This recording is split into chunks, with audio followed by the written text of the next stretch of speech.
kembali lagi dengan kami kelompok 2. Di sini kami akan membahas mengenai aspek-aspek dalam semantik. Nah, sebelum masuk ke dalam penjelasan mengenai aspek-aspek semantik, di sini saya akan terlebih dahulu menjelaskan mengenai apa sih itu semantik. Semantik adalah cabang linguistik yang mempelajari makna atau arti dalam suatu bahasa, baik itu dalam tingkat kata, frasa, klausa, maupun kalimat. Dalam semantik terdapat beberapa aspek penting yang mempengaruhi pembentukan makna, di antaranya yaitu tanda, lambang, konsep, dan penamaan. Semua aspek ini berperan dalam memahami, menggunakan, serta menghubungkan bahasa dengan dunia di sekitar kita. Jadi, untuk teman-teman yang penasaran dengan penjelasan selengkapnya, tonton video kami sampai akhir ya. Menurut Ferdinand de Saussure, tanda bukanlah entitas tunggal, melainkan terdiri dari 3 komponen esensial, yaitu tanda itu sendiri, penanda, dan juga petanda. Nah, 3 komponen tersebut saling berkaitan satu sama lain, karena jika salah satu dari 3 komponen tersebut hilang, maka tidak dapat dibahas ataupun diimajinasikan oleh manusia. Tanda dibedakan menjadi 3 jenis. Yang pertama, tanda yang ditimbulkan oleh alam yang diketahui manusia karena pengalaman. Contohnya, hari mendung itu menandakan akan segera turun hujan. Lalu yang kedua, asap itu menandakan adanya kebakaran di sekitar tersebut. Lalu yang ketiga, petir itu tandanya hujan akan turun lebat. Lalu yang kedua, tanda yang ditimbulkan oleh binatang yang diketahui manusia dari suara binatang tersebut. Contohnya anjing menggonggong, itu berarti tanda adanya manusia atau orang lain yang berada di sekitar pekarangan rumah. Lalu yang kedua, ayam berkokok, itu menandakan hari mulai pagi. Nah, yang terakhir yaitu tanda yang dihasilkan oleh manusia, di mana dibedakan menjadi 2 jenis, yaitu tanda bersifat verbal dan tanda bersifat non-verbal.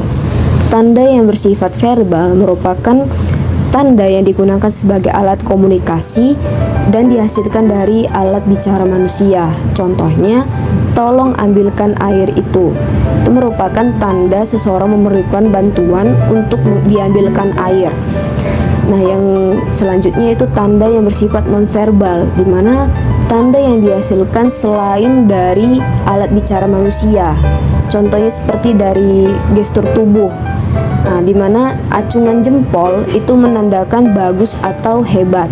Lalu bisa juga melalui suara atau bunyi seperti teriakan atau jeritan yang menandakan sakit ataupun permintaan pertolongan. Lambang atau simbol itu adalah tanda yang bersifat konvensional dan diciptakan oleh manusia melalui alat ucapnya. Menurut Plato, lambang atau simbol itu merujuk pada kata dalam suatu bahasa. Selain itu, lambang atau simbol itu juga dapat berupa satuan bahasa dalam bentuk kata ataupun kalimat. Di dalam semantik, lambang adalah sesuatu yang digunakan untuk mewakili atau melambangkan suatu konsep, gagasan, ataupun objek. Nah, lambang-lambang ini itu bisa berupa kata, gambar, ataupun simbol yang memiliki makna tertentu dalam suatu sistem bahasa. Sebagai contoh, kata merah. Dalam bahasa sehari-hari, kita menganggap bahwa kata merah itu adalah bagian dari banyaknya warna. Tetapi dalam konteks tertentu, kata merah ini bisa melambangkan keberanian. Makanya banyak hal-hal yang melambangkan keberanian dengan memakai simbol berwarna merah. Kemudian contoh yang berikutnya yaitu dilarang merokok. Ini biasanya digambarkan dengan gambar rokok dengan gambar garis merah yang melintang, melambangkan larangan merokok di area tertentu.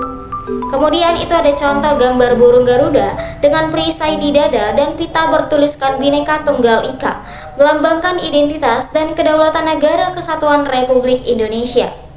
Jadi, lambang dalam semantik itu sangat berperan penting dalam komunikasi karena membantu untuk menyampaikan makna yang lebih luas daripada sekedar kata-kata.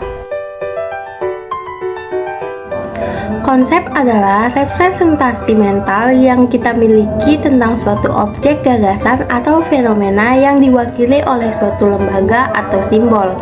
Lambang atau simbol ini berupa kata gambar, tanda, isyarat yang membawa makna tertentu berdasarkan pengalaman, pemahaman, dan pengetahuan yang telah kita peroleh sebelumnya. Ketika kita melihat atau mendengar suatu simbol, otak kita secara otomatis menghubungkan maknanya dan makna yang sudah tersimpan dalam ingatan kita. Misalnya saat seseorang membaca atau mendengar kata meja, mereka tidak hanya mengenal susunan huruf atau suara yang membentuk kata tersebut, tetapi juga langsung memahami bahwa meja adalah sebuah benda dengan permukaan datar, biasanya memiliki 4 kaki, dan digunakan untuk menulis, bekerja, atau meletakkan barang. Proses ini terjadi karena manusia memiliki kemampuan kognitif untuk menghubungkan simbol dengan konsep yang relevan sehingga memungkinkan komunikasi, pembelajaran, dan interaksi sosial berlangsung dengan lebih efektif.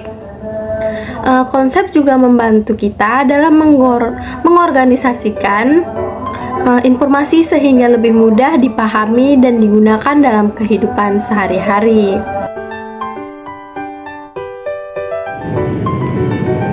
Menurut Kamus Besar Bahasa Indonesia, penamaan didefinisikan sebagai proses, metode, atau tindakan dalam memberikan nama.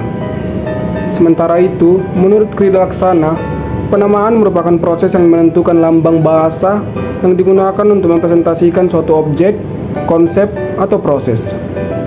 Proses ini biasanya dilakukan dengan memanfaatkan kosakata yang sudah ada, misalnya melalui perubahan makna yang memungkinkan atau dengan menciptakan kata maupun kelompok kata baru. Sebagai contoh, yaitu Candi Borobudur, yang merupakan sebuah nama spesifik untuk sebuah situs bersejarah di Indonesia. Adapun contoh kedua, yaitu ayah dan ibu, yang merupakan nama yang diberikan berdasarkan hubungan kekerabatan.